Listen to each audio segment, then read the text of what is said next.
Hello जी, नमस्ते। कैसे आप सब? मैं Kavita Sharma, the tarot reader और न्यूमरोलॉजिस्ट।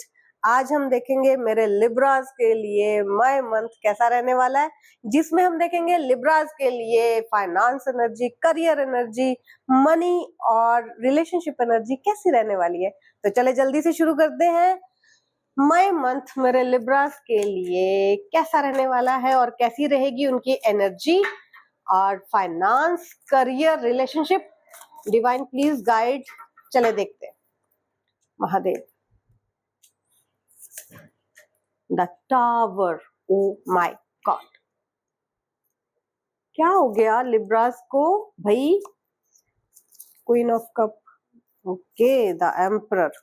मैं रिवर्सल्स नहीं पढ़ती, तो आपको ये बात ध्यान में रखनी होगी। तो जितने मैसेजेस आपके साथ रेजोनेट करे आप रखें, और जो मैसेजेस आपके साथ ना जाए उसे छोड़ दे। वो मैसेजेस किसी और के लिए हो सकते हैं, क्योंकि यहाँ पे जो एनर्जी आई है काफी हैवी एनर्जी है।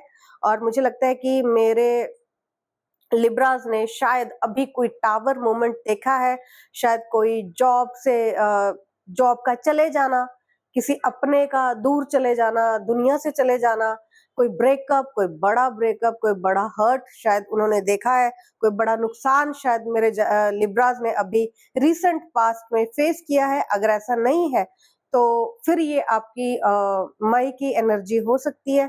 तो मुझे यहाँ पे लगता है कि जितने भी मेरे लिब्रास हैं काफी ज्यादा मुझे यहाँ पे स्ट्रगल करते हुए दिखाई दे रहे हैं। एक जिद उनके अंदर पलती हुई मुझे दिखाई दे रही है इन द मई मंथ। और मुझे लगता है कि वो जगल करेंगे अपनी चीजों को बैलेंस करने के लिए, स्टेबल करने के लिए। पर उनका जितना ध्यान अपनी स्टेबिलिटी पे रहेगा, उतना ही ध्यान, उतना फोकस उनका शिफ्ट हो जाएगा अपनी कुछ और जरूरी बातों से, अपनी फैमिली से, अपनी सिबलिंग, अपनी रिस्पॉन्सिबिलिटी। और इतना ज्यादा वर्कोहॉलिक हो जाना सम टाइम हमारे नेगेटिव में चला जाता है। लोगों को लगता है कि शायद आप थोड़े से प्राउडिश हैं, या आप लोगों को उतनी इंपॉर्टेंस नहीं देते जितनी देनी चाहिए। तो कई बार वो चीजें हमारे नेगेटिव में चले जाती हैं और हमारी जो इमेज है उसको नेगेटिव पोर्ट्रे करती हैं। तो मुझे लगता है कि यहाँ पे आपकी इमेज खराब होती मुझे दिखाई दे रही है इन द मई मंथ। लोग आपको थोड़ा सा क्रूअल, थोड़ा सा इगोइस्टिक, थोड़ा सा नेगेटिव इंसान की तरह देख सकते हैं। उन्हें शायद अच्छा फील हो आपके बारे में ऐसे सोचना कि आप एक ऐसे इंसान है जिसका पूरा ध्यान अपनी स्टेबिलिटी पे, अपनी सक्सेस पे, अपने कामों पे, या अपनी ही जरूरी चीजों पे है, जिसे कोई फर्क नहीं पड़ता कि दुनिया में कहाँ क्या हो रहा है। तो शायद ऐसे कुछ गिले शिकवे, शिकायतें आपकी तरफ आती हुई मुझे दिखाई दे रही हैं।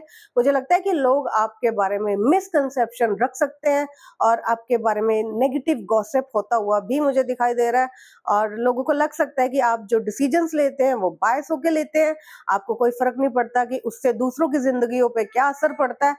तो लिब्रास जितना बैलेंस करने के लिए जाने जाते हैं, तो मुझे लगता है कि इस बार शायद आपके उस फैसले पे, आपके उस आपकी उस ट्रेड पे शायद लोग सवाल खड़े कर दें। उन्हें लगे कि आपने चीजों को बैलेंस करने की कोशिश नहीं की, आप कर सकते थे, आपने जगल किया, आपने शॉर्ट टर्म एक आइडिया अपनाना आपको ठीक लगा।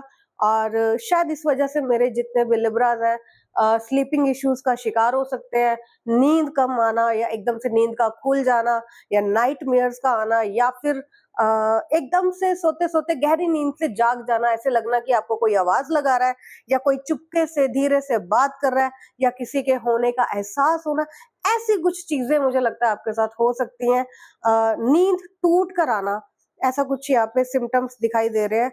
और सब कुछ होने के बावजूद, सारी मेहनत करने के बावजूद, सारी अकेले मेहनत करने के बावजूद, वर्कोहॉलिक होने के बावजूद, सारी रिस्पॉन्सिबिलिटीज लेने के बावजूद भी लोगों का आपके लिए मिसकंसेप्शन रखना आपके लिए दुखद, अफसोस भरा हो सकता है, आपको हर्ट फील करवा के जा सकता है। हो सकता है कि इस वजह से आप खुद को आइसोलेट कर ले, खुद को सबसे अलग कर ले, आपको लगे कि अब आपको किसी से बात नहीं करनी, किसी को कुछ भी एक्सप्लेन नहीं करना।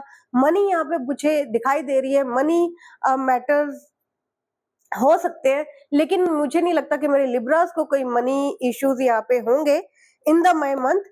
इनफैक्ट मुझे लगता है कि आपको जो सक्सेस आप डिजर्व करते हैं वो आपको मिलेगी, लेकिन वो मिलने के बाद एक विश का पूरे होने के बाद जो खुशी होती है, वो खुशी में मुझे मेरे लिब्रास दिखाई नहीं दे रहे। मुझे लगता है इनफैक्ट आप सोरो, आप एक आइसोलेशन, एक नेगेटिव आइसोलेशन में मुझे जाते हुए दिखाई दे रहे हैं। मुझे लगता है कि आप खुद को अलग कर लेंगे, आपको नहीं बात करनी, नहीं कोई किसी से कोई सेलिब्रेट करना किसी के साथ, आपको नहीं बताना कि आपने कितनी मेहनत की है दिन-रात जहाँ पे आप पहुँचे हैं, वहाँ पहुँचने के लिए, आपको नहीं बताना, आपको बस अकेले रहना है और ये जो एनर्जी है, अच्छी नहीं है। अगर ऐसा कुछ हुआ है या होने जा रहा है, तो मैं आपसे यही कहूँगी आपको बहुत धीरज से एक गंभीर, एक संजीदा इंसान की तरह फैसले लेने होंगे, बहुत प्यार से चीज़ों को हैंडल करें और जल्दबाज़ी में कोई भी स्टेटमेंट ना दें, लोगों के लिए ग्रज ना रखें, लोगों को उन लोगों को माफ़ करें, चीज़ों को होल्ड ऑन ना करें, नेगेटिव ग्रज को होल्ड ऑन ना करें बेसिकली, वो शायद आपके मन को और ज़्यादा भारी कर दे। तो मई में मुझे ये मिक्स एनर्जी दिखाई दे रही है, जिसमें एक तरफ आपको सक्सेस मिलती दिखाई दे रही है और दूसरी तरफ लोगों का आपके बारे में गलत बोलना, गलत मिसकंसेप्शन देना, मिसअंडरस्टूड हो जाना, वो सब दिखाई दे रहा है जो आपको एक हर्ट एनर्जी में डाल जाएगा। तो मुझे लगता है कि वो आपके लिए एक डिस्टर्बेंस का कारण बनेगा। सब कुछ करने के बाद, होने के बाद भी जब इंसान खुश नहीं होता, तो उससे बड़ा फेलियर कोई हो नहीं सकता। तो ऐसी कुछ लोगों की कोशिशें रहेंगी कि आपको ये एक फेलियर की तरह फील करवाया जाए, लेकिन क्योंकि लिब्रास है भई, लिब्रास को बहुत अच्छे से पता है कि चीज़ों को कैसे मैनेज करना है, एट द एंड वो परफॉर्म कर जाते हैं। तो अगर आपको मेरी रीडिंग अच्छी लग रही है, तो आप मेरे पेज पे Akashic tarot bye Kavita Sharma के नाम से मेरा पेज फॉलो कर सकते हैं। यूट्यूब चैनल को फॉलो कर सकते हैं, सब्सक्राइब कर सकते हैं, फेसबुक पे मेरा पेज फॉलो कर सकते हैं, पर्सनल रीडिंग्स भी बुक करवा सकते हैं। मेरा नंबर है 6284393435, जिस पर संपर्क करके आप अपनी पर्सनल रीडिंग्स बुक करवा सकते हैं और मैं सारे कमेंट्स पढ़ती हूँ। अगर आपको ये रीडिंग ठीक लगे, अच्छी लगे और सीखने के लिए, कुछ समझने के लिए मिले, तो आप मुझे कमेंट करें और मुझे अच्छा लगेगा और क्लेम करें, क्योंकि मुझे पता है Libras at the end perform कर लेते हैं। तो ऑल द वेरी बेस्ट, मिलते हैं नेक्स्ट रीडिंग में।